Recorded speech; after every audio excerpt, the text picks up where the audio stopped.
Pour cette dernière séance du mois de novembre, le CAC 40 est en hausse de 0,59% et termine la séance à 7310 points. Au cours de la journée, les investisseurs ont pris note des chiffres préliminaires de l'inflation dans la zone euro pour novembre. Ces données révèlent une estimation de 2,4%, signalant ainsi un ralentissement par rapport aux 2,9% enregistrés en octobre. Outre-Atlantique, d'autres annonces ont été divulguées, notamment une augmentation des inscriptions hebdomadaires au chômage de 7000.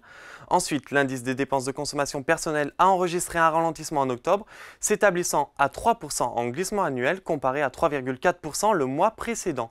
En excluant les prix de l'alimentation et de l'énergie, l'indice diminue à 3,5%.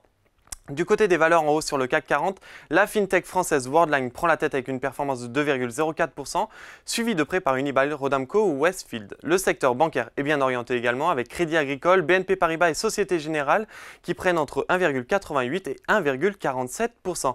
En revanche, Téléperformance et Lanterne Rouge avec une baisse de 1,34%. Juste derrière, on va retrouver Thales, EssilorLuxottica et Alstom. Au sein du SBF 120 maintenant, Eurazeo se positionne sans contestation en tête de l'indice avec une augmentation de 9,72%. Le groupe d'investissement a récemment dévoilé la clôture finale de son sixième fonds de prêt direct lending, totalisant 2,3 milliards d'euros de fonds levés, dépassant ainsi l'objectif initial fixé à 2 milliards d'euros. Dans son sillage, on retrouve SES Imagotag en hausse de 6,39%, suivi par Mercalis et Voltalia. De l'autre côté, Orpea a dévoilé les résultats de son augmentation de capital. Le titre revient vers les 0,018 euros. Toujours en territoire négatif, Clariane cède 6,16% et Nexity 3,08%. Et enfin, pour terminer à la clôture parisienne, les indices américains sont en demi-teinte. Le Dow Jones prend 0,91%, tandis que le Nasdaq cède 0,70%. Voilà, c'est tout pour ce soir.